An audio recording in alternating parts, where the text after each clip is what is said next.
Maintenant, on va voir la persistance à un groupe, tout simplement grâce au membership, appartenance à un groupe. D'accord? Donc, on a vu comment ça se passait avec l'historique SD. On veut maintenant ajouter directement au groupe Active Directory pour gagner encore une nouvelle technique de persistance.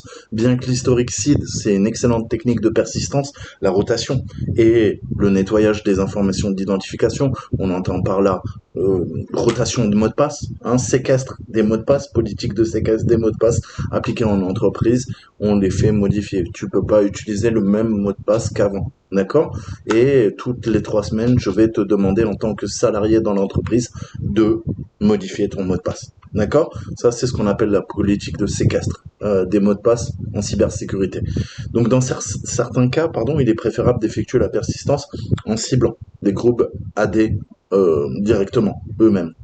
Donc, persistance par l'appartenance à un groupe. On va voir ça un petit peu. Donc, le compte ou le groupe le plus privilégié n'est pas toujours le meilleur à utiliser pour la persistance. Les groupes privilégiés sont surveillés naturellement de plus près que les autres pour détecter les changements. Donc encore une fois, tout groupe classé comme un groupe protégé ou à haut privilège tel que des administrateurs de domaine qu'on appelle DA, des administrateurs d'entreprise qu'on appelle EA, font l'objet naturellement d'un examen au niveau de leur sécurité supplémentaire. D'accord? Si on veut persister grâce à l'appartenance d'un groupe, il faut faire preuve de créativité. D'accord? On a des groupes qui sont beaucoup plus furtifs et qui seront peut-être un peu plus adaptés à notre persistance. Le groupe de support informatique peut être utilisé pour obtenir les privilèges tels que forcer les modifications des mots de passe des utilisateurs. On va pouvoir tout simplement les modifier. Bien que dans la plupart des cas, nous ne puissions pas réinitialiser les mots de passe des utilisateurs privilégiés, avoir la possibilité de réinitialiser même les utilisateurs à faible privilège peut nous permettre de nous déplacer et accéder peut-être au poste de travail. Secondo, les groupes qui fournissent des droits d'administrateur local ne sont souvent pas surveillés aussi étroitement que les groupes protégés. D'accord? Donc avec les droits administrateurs local sur les autres corrects, on parle des machines, via l'appartenance à un groupe, par exemple support réseau, peuvent vous donner la bonne persistance qui pourra être ensuite utilisée pour compromettre à nouveau le domaine. Enfin, il ne s'agit pas toujours de privilèges directs. Parfois, les groupes dotés de privilèges indirects, tels que par exemple la propriété d'objets de la stratégie de groupe, GPO, peuvent être elles aussi propices, je parle de la propriété, à la persistance. Alors on va parler un peu du principe de groupe imbriqué. Comment ça fonctionne? Comme son nom l'indique, on parle de nested. Nested group, le nest c'est le groupement. Ça peut être un essaim aussi. Ça a plusieurs sens. Ou ça peut être des nacelles. Dans l'aviation, nested gun par exemple, c'est des mitrailleuses qui sont en nacelle, c'est-à-dire sous les ailes. Pourquoi je vous parle de ça? Ouais, parce que voilà, vous savez que je suis un grand fan des avions. Plus sérieusement, dans la plupart des organisations, il existe un nombre important de groupes récursifs. Un groupe récursif, c'est un groupe membre d'un autre groupe, d'accord? Donc au principe de filiation, de récursivité, on avait vu, tout ça, c'est des concepts qui sont récurrents au sein de l'Active Directory. Le constraint, le unconstraint, le lien de filiation, on l'a vu avec les contrôleurs de domaine, qui est parent, qui est enfant, qui est esclave, qui est maître, d'accord? Donc il faut considérer ça quand on parle de nested group, donc d'imbrication de groupe. L'imbrication de groupe, plus précisément, elle va être utilisée pour créer une structure plus organisée dans l'Active Directory. Je prends par exemple le groupe de support informatique. C'est un exemple, d'accord? C'est générique. Il peut y avoir tout. Qui on peut avoir en support informatique? On peut avoir éventuellement les managers qui vont s'occuper de tout ce qui est carte d'accès. On peut avoir le helpdesk qui va aider le personnel si jamais il a un problème. Ça peut être également des gestionnaires du réseau qui vont travailler au support informatique, on va avoir des gens qui vont masteriser les PC quand un nouveau salarié rentre dans le groupe. Ils vont venir installer le système d'exploitation, installer le VPN, installer toutes les GPO locales sur la machine. Donc bref, on a plusieurs personnes dans les grosses entreprises qui travaillent dans ce support informatique, qui veut tout et rien dire. Donc vous voyez qu'on part de support informatique et là-dedans, on va mettre plusieurs autres départements, divisions, groupes, appelez ça comme vous voulez. Donc nous pouvons ajouter tous ces groupes en tant que membres au groupe informatique. Et là, vous l'avez compris, ça nous donne des utilisateurs de ces sous-groupes et les autorisations et les privilèges sont associés au support informatique. D'accord? C'est comme un arbre et ses racines. Si l'arbre, c'est support informatique, les différentes racines, ça va être Access Card Manager, Network Manager, Helpdesk, comme je te dis. D'accord? Donc ça, faut le comprendre, en fait. Hein. Tout est arborescence. Mais nous pouvons ensuite attribuer des autorisations et des privilèges par granularité. Donc plus granulaire pour chacun des sous-groupes. Je vais pas donner les mêmes droits au gars qui s'occupe du réseau qu'au gars qui s'occupe des clés d'accès, des tokens, hein, ou au gars qui doit faire du helpdesk. Donc bien que l'imbrication de groupe aide à organiser l'Active Directory, elle réduit la visibilité d'un accès effectif. Si on reprend notre exemple de support informatique, si je demande à l'AD quelle appartenance au groupe support informatique, il va me répondre l'Active Directory, moi c'est féminin chez moi. Active Directory, arborescence active, c'est féminin. J'aime bien, hein. Puis j'aime bien les femmes, je préfère elle que il. Hein, vous m'en voudrez pas. Donc elle répondra avec un nombre de 3. D'accord? C'est quoi? Bon, on a vu qu'on a 3 groupes. Elle va dire, hey connard, ouvre tes yeux, regarde bien, il y a Helpdesk, Access Manager et Network Manager. D'accord? 3. Cependant, ce nombre n'est pas vraiment vrai, hein, puisqu'il s'agit de 3 groupes. Mais, vous l'avez compris, avec ce principe de nested, d'imbrication, on peut avoir une idée d'un accès qui est peut-être efficace, mais on doit connaître également les sous-groupes, hein, puisqu'on parle de granularité. C'est-à-dire que avec granularité, on va pouvoir finement gérer les droits, les sous-droits. D'accord? Si on a des sous-groupes, on a entre guillemets des sous-droits. D'accord? Si les droits s'appliquent au support informatique, on a d'autres droits qui découlent du support informatique et qui peut-être ont été modifiés. D'accord? Donc, encore une fois, dans les grosses entreprises, ça a de réelles répercussions, puisque combien de couches, hein, en profondeur, si je parle de mon arbre, il y a toutes les racines qui font des sous-racines, on part d'un groupe qui va faire d'autres groupes, d'autres groupes, d'autres groupes, tu as bien compris combien de, en profondeur, combien devais-je devoir énumérer pour obtenir en fait le véritable numéro d'accès effectif. Je te donne un exemple, on a vu que quoi? On a vu que si tu as un RID de 500, un RID de 500, pardon, tu es 500, c'est administrateur, d'accord? À l'inverse de Linux, Linux 0, tu es administrateur, tu es root, d'accord? 500, c'est pas encore le plus haut, hein, sur Windows, puisque vous savez qu'il y a le compte de la NSA, pardon, il y a le compte de Microsoft qui est encore au-dessus de vous. Hein. Vous êtes administrateur local, c'est bien. Il y a NT Authority System qui est au-dessus de toi. C'est magnifique, c'est magnifique. Hein. C'est comme t'achètes une voiture, on te dit non, c'est pas toi qui conduis, c'est l'ordinateur de bord qui a tous les droits. Il va pouvoir te mettre un petit coup de volant, il va pouvoir tirer le frein à main à 180 km/h sur l'autoroute. Ne roulez pas à 180 km/h sur l'autoroute surtout. Hein. Donc on sait pas trop ce qu'il fait, un NT Authority System.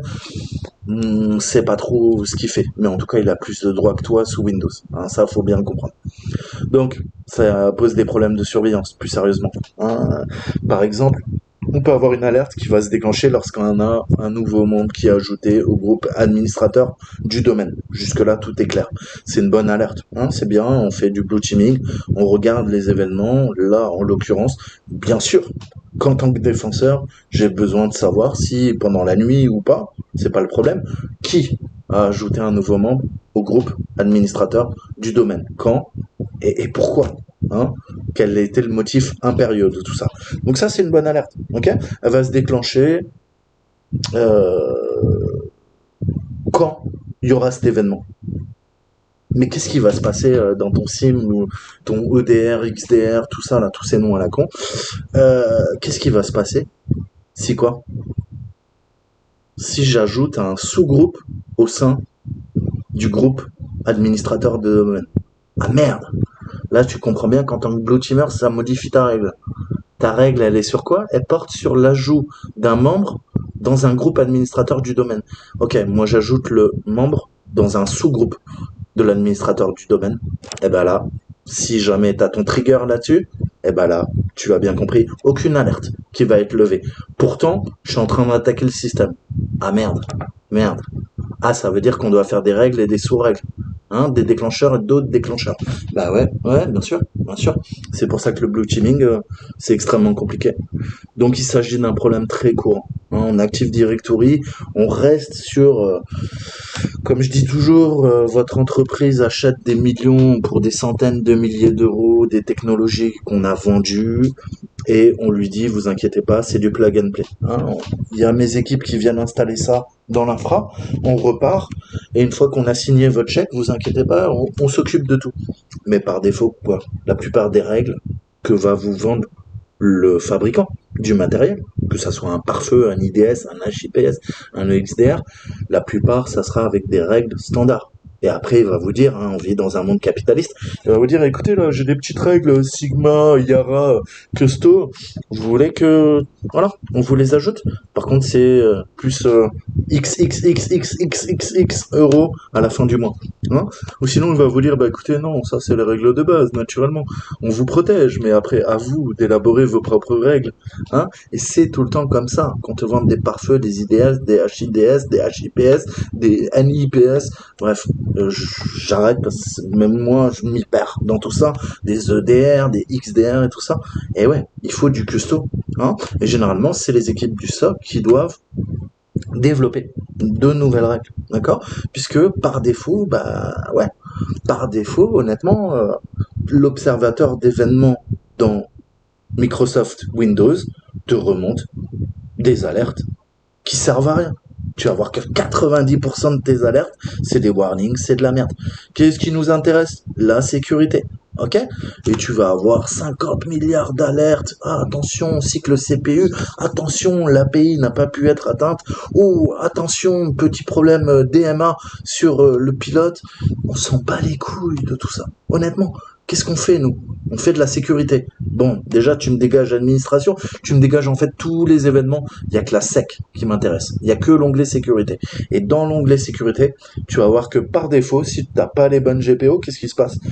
Eh ben, tu vas voir que ton observateur d'événements, il va te remonter des événements. On s'en bat les steaks. Hein. Il faut régler l'observateur d'événements pour remonter justement tous les incidents, tous les ID d'incidents qui nous permettent de détecter une putain de cyber-attaque. Et par défaut, Windows ne le fait pas.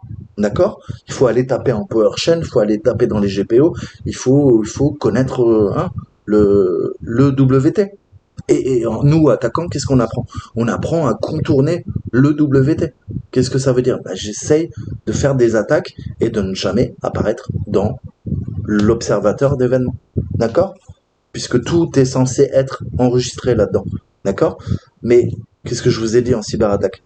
On veut ni que les équipes défensives sachent qu'il y a un échec, et on veut ni que les équipes défensives sachent que c'est une réussite pour nous.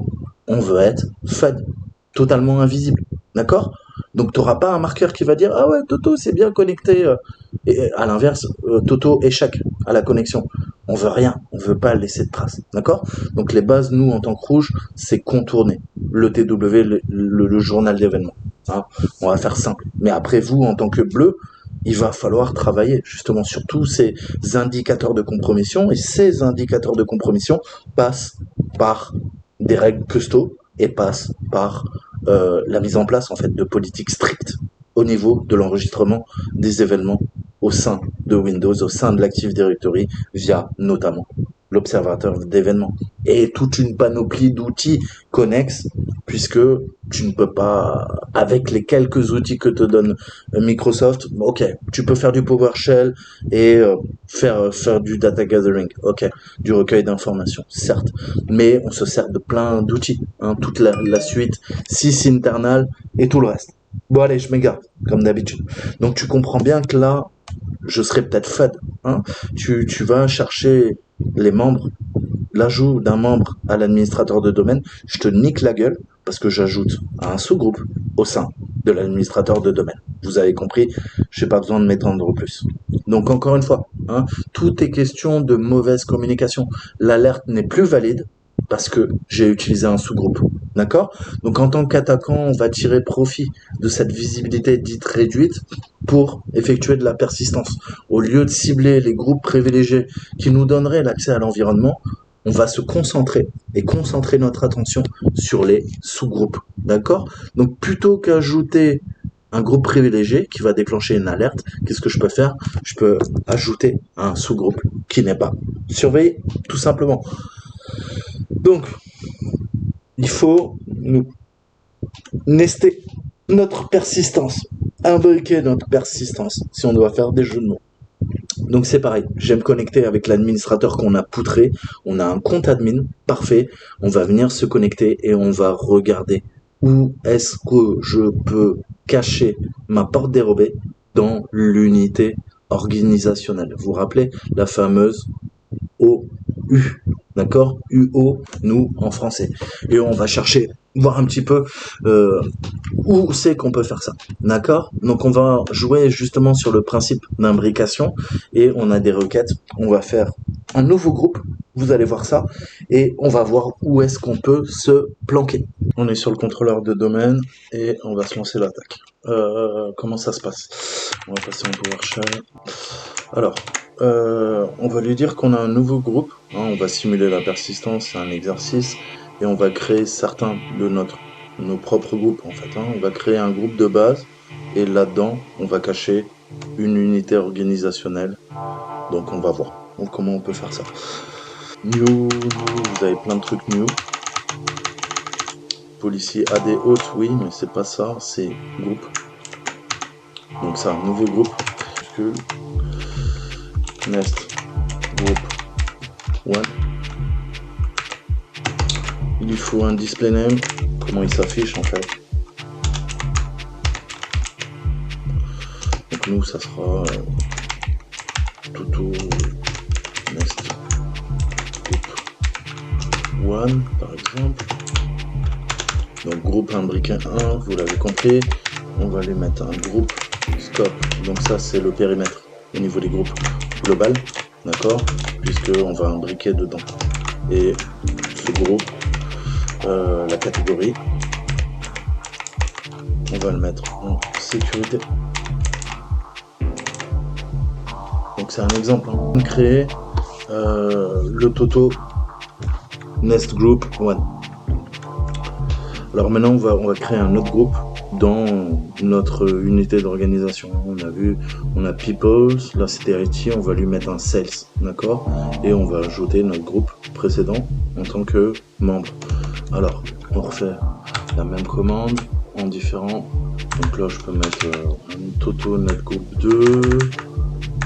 Pareil, hein, c'est un exemple, vous mettez ce que vous voulez, hein, vous l'avez compris.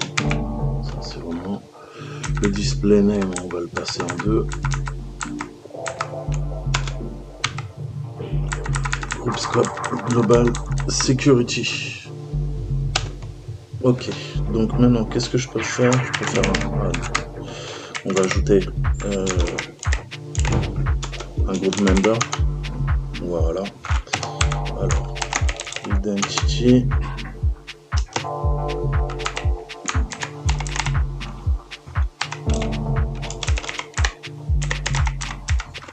Donc dans le sous-groupe, c'est le 2.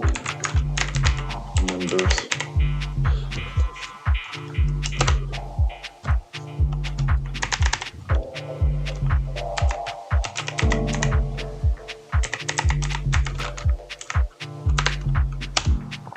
Voilà, donc là c'est fait. Hein, j'ai pris l'exemple Toto.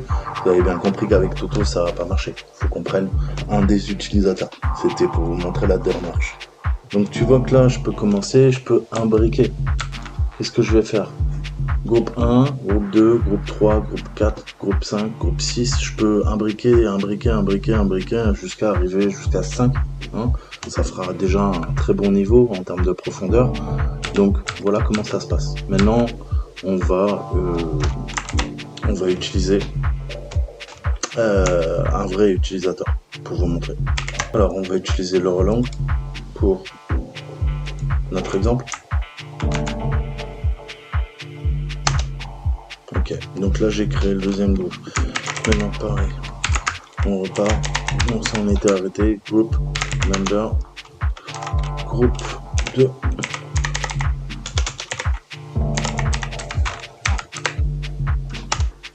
D'accord, elle a été ajoutée.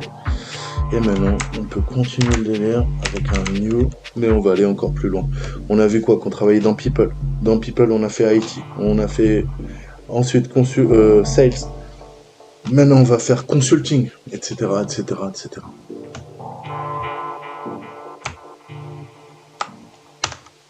Ok, on continue. Qu'est-ce que je fais? J'ajoute le membre. D'accord? Donc à chaque fois, hein, vous voyez, on crée le groupe, on ajoute le groupe si vous voulez, et ensuite on ajoute un membre du groupe. D'accord? Donc là, elle est membre du 2. Et l'identité, c'est le 3.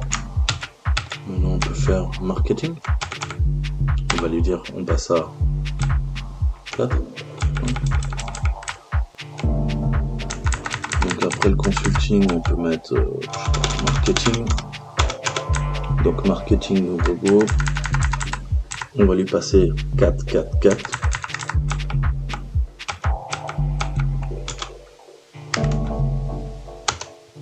Là, vous avez compris. Qu'est-ce qu'on fait? On a créé le groupe, on ajoute le membre. On repart. Qu'est-ce qu'on a vu? Cette fois-ci, on fait un 3. Ça appartient en 3. Et dans 3, on a quoi? On a 4. Ok? Et on peut aller encore plus loin. Repartir. Donc on peut repartir sur IT. People, that, try avec me. Alors 5, 5, 5. Groupe catégorie Security Global, toujours.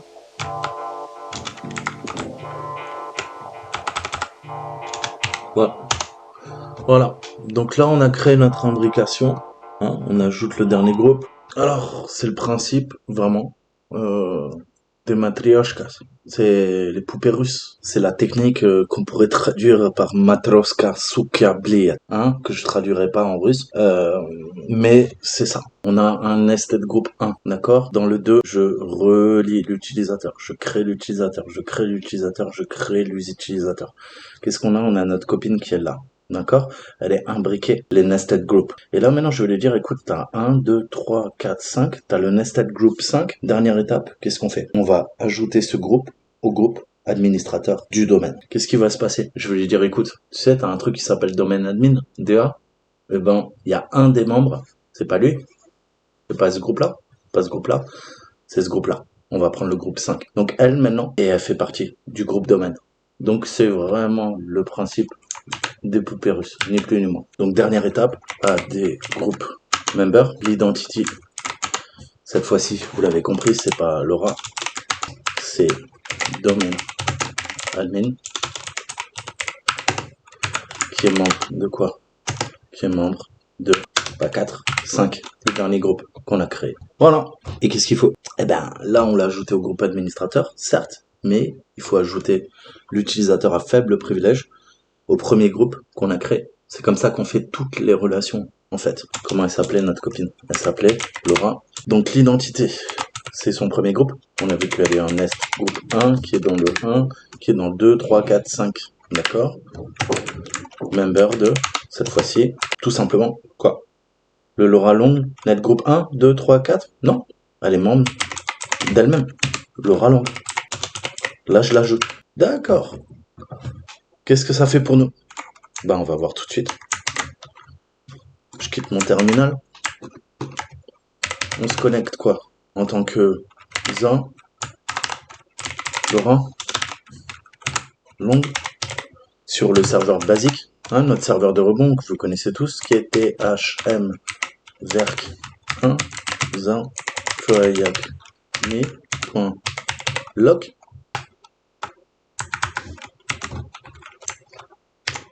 Alors, on va se connecter à notre ami. On arrive là-dessus. PowerShell, bypass.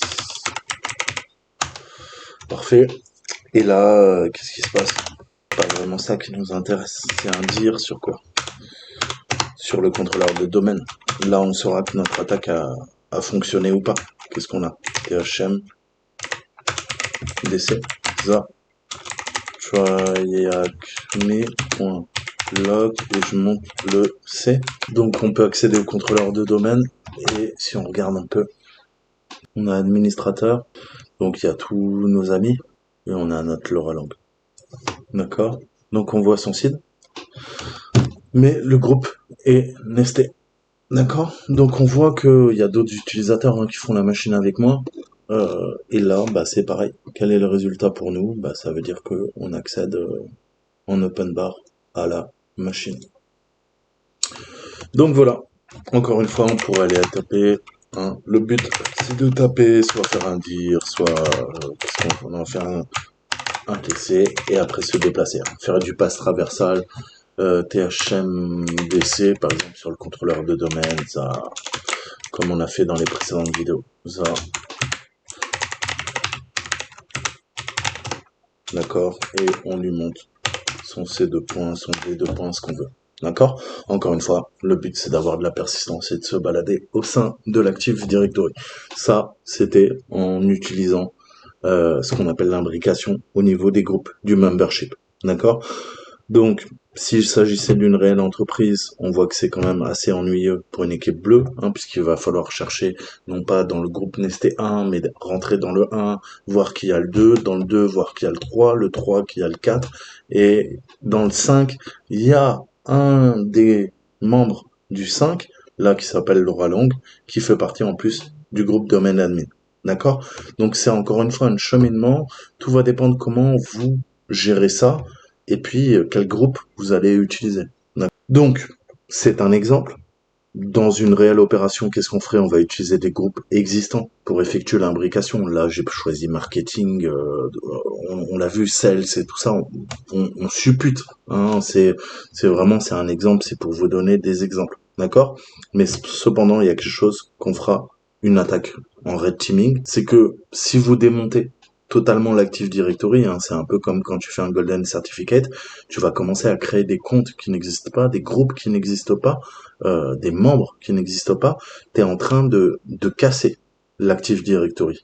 Ça, encore une fois, parfois, ton client va pas pouvoir récupérer son Active Directory. On en revient à ce que je te disais dans la précédente vidéo. Ce type d'attaque, même si l'équipe bleue a trouvé ton compte imbriqué dans l'autre compte, qui est imbriqué dans l'autre compte, qui est imbriqué dans l'autre compte, qui est imbriqué dans l'autre compte, qui est imbriqué dans l'autre compte, qui est imbriqué dans l'autre compte, qui finalement est domaine admin, la boîte, elle va avoir de sérieux problèmes. Il va falloir reconstruire toute la structure Active Directory à partir de zéro. Et ça va entraîner des dommages importants. C'est pour ça que j'ai fait un disclaimer. Je terminerai par le disclaimer. J'ai commencé par le disclaimer dans la précédente vidéo. Ces techniques sont dites intrusives. D'accord? Intrusives, ça porte bien leur nom. Non intrusive, ok, tout va bien. Intrusive, tu utilises ça, tu vas péter l'Active Directory. Il faut avoir l'accord du client. Voilà, moi je m'arrêterai là. Je vous dis à très bientôt. Ciao, ciao.